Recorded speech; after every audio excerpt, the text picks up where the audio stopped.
Monday. Welcome to our Monday mini-sode. I'm Mike. And this is Orlando. Kind of threw me off with that intro there. I mean, I said we had to have something. There we go. So we're here in a non-AC room trying to, keep it cool and keep it, to a short mini-sode. That's right. And every Wednesday we do drop a longer form podcast. For those of you that listen consistently, we have update episodes where Mike and I talk about where we are on our reselling journey, and we share Bellows and so on. And also we have our theme episodes where we focus on a certain theme in reselling, and then we share all of our hustle of the week from our listeners, and then we share our own. So if you haven't yet listened to our podcast, make sure to subscribe here, smash that like button, hit that bell notification, so every time a new episode drops, you're able to watch it on YouTube. That's right. And the reason why we do these Monday minis is we don't want to waste your time, right? Like maybe you just want to focus in on a specific thing. You want to kind of narrow in on a topic on reselling, and we don't want to waste your time with a whole bunch of other stuff. So today we're going to be talking about the biggest reselling time wasters. Yes. See what I did there? There you go. That was a good segue. I saw it coming. I almost feel like we could have had like an actual segue going across the screen right there. That was that good. There we go. All right. Hey, the number one is not being organized. You will lose so much time. You'll lose time looking for inventory. You'll lose time, trying to figure out where all your shipping supplies are. But if you use that custom SKU label on eBay or on Amazon, you have a spreadsheet or somewhere where your inventory is at, or you have all your shipping supplies in order. You know where all your boxes are, where your tape is. If something sells, you know exactly what you need. You will save time. But if you don't have that stuff in order, you can lose hours a day depending on how much you're selling. Yeah. Just the inventory alone, and then the shipping. And to give you a good example, so when we did our big Whatnot auction last Monday, so a week ago today, and if you're a follower of Pierce Podcast, you were heard about that, maybe followed it, and we were going to have a YouTube video coming up on that, kind of how that whole process went. But we were lucky enough to have my wife helping for the first half of our sell. And she was taking the inventory as it was selling, job. And she was putting them, labels on what sold, putting them in stacks of here are shirts, here are jackets, here. And when she left, Orlando and I tried to pick up that slack. We're also trying to run the auction. We're trying to set up the items. Well. And next thing you know, it's we're doing the best we can, but we've got shirts mixed in with jackets, mixed in with sweaters, and then some shoes made it into a different spot, and then things got out of order. And then when it came time to pulling all the items to ship them, it took a little while just to untangle the mess we made. You know, when you get tangled cords or whatever, and you're ready to do whatever the thing is, but you got to spend 10 minutes untangling cords before you can even plug it in and start. It's it took us a good probably 20 minutes to untangle the mess that we had made. And it's we saved a few minutes on the podcast or on the Whatnot by not actually folding it and putting it in the right spot. But then we ate that time, and much worse later on. Yeah. You know what I mean? So the reality is taking a few minutes, and I cannot emphasize this enough, a few minutes when you first get your inventory or when you finish listing it to organize it properly, or a few minutes to set up your shipping station is going to save you hours in the long run. Agreed. Now, this other one, I got to tell you, every time I hear people complain about slow sales, I just want to tell you, you're wasting time. There's even biblical references about not worrying about tomorrow, right? Because you're wasting time, right? And worrying about it doesn't change it. No, it's not going to change it. You got to take action. And, you can go on forums and you could see why are eBay so slow? You can watch all the YouTube you want. And there's plenty of YouTube out there about why sales are slow and how to fix them. But the only way to fix slow sales is just listing, sourcing the things that people want, those things. But sitting around and just trying to figure out hey, is eBay down? Sending a message to Facebook, eBay for business on Facebook, and going, hey, just wondering, is something down on eBay? Or calling eBay and going I don't know what's going on. That's all a complete waste of time. It's all a complete waste of time. No one knows when the market's going to be hot, when it's going to be good. The only guarantees are usually is Q4. You should have good sales coming through sometime. But even then, there's slow moments during Q4. And so don't waste time thinking about why you have slow sales. Just take action. Yeah, there's that fine line between planning even and taking action. You need to plan enough that you're not running into tons of problems that you could have planned in advance for, whether that's where to source, how to do things. You got to do these things. However, There are some people who spend too much time not only just stressing about problems, but planning like, all right, how am I going to make my reselling business take it off to the next step? How am I going to get, and then like 6 months later, you're still like drawing it out and dreaming about it. And at some point, 1 or 2 steps forward is better than hours and hours and hours and days and months of dreaming about how you could take 100 steps forward. Mm-hmm. Sometimes you just got to move. And that brings into the next part is not streamlining your listings, right? Like a lot of times you can spend a lot of you need to spend some time planning. Like there's that fine line. Like you need to figure out, okay, how can I streamline my listings? But you don't want to spend too much time where you're not actually doing listings.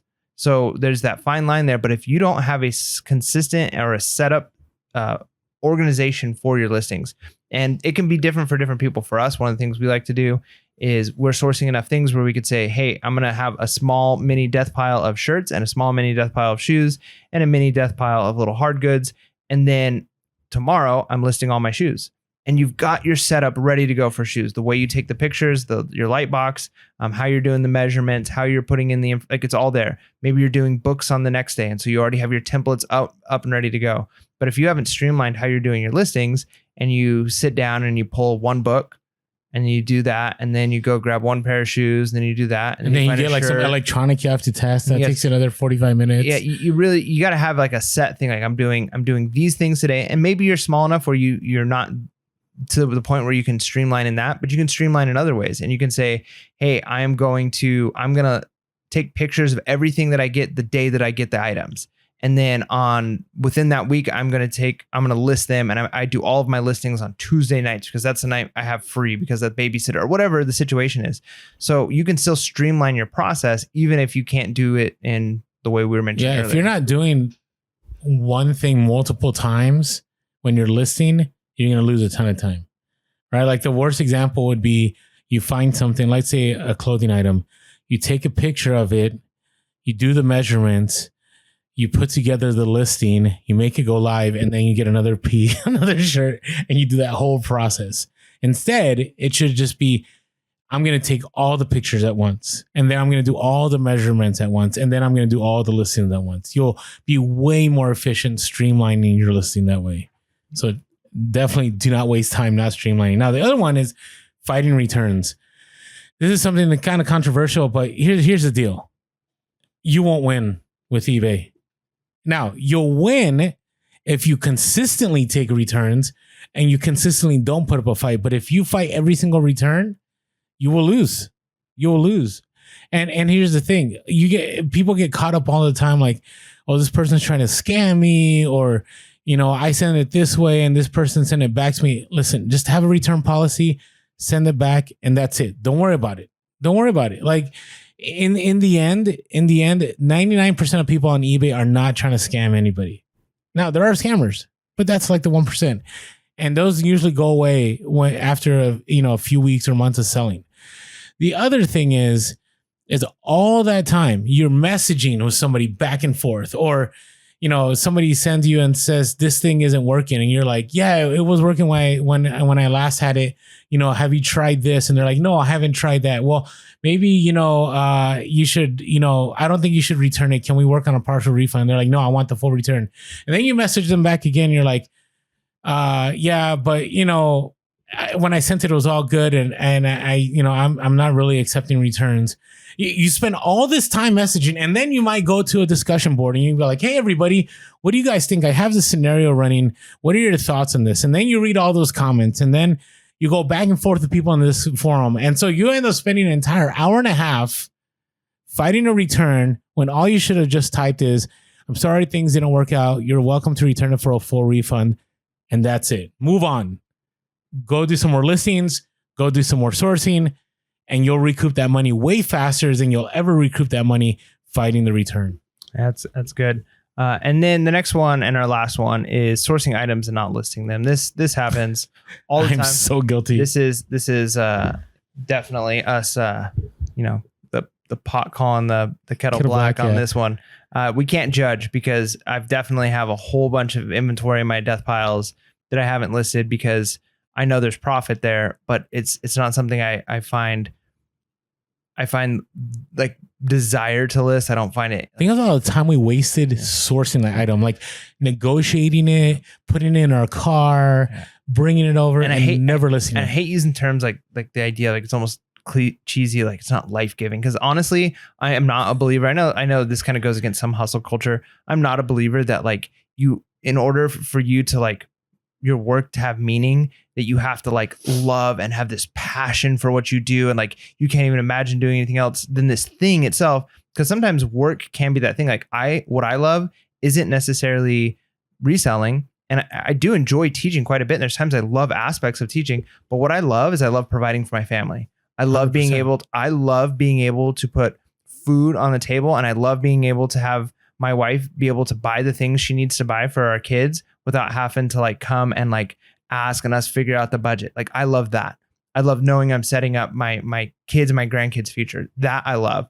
And so even if it means I've got to list 100 VCRs that I don't love doing, like I'm willing to make that sacrifice. But the thing that happens is if you're sourcing a lot and you've got death piles of things that you don't mind listing and death piles of things that you don't like listing at all, those things you don't like listing at all are going to sit there. If I had nothing to list except for VCRs, I guarantee they'd be up.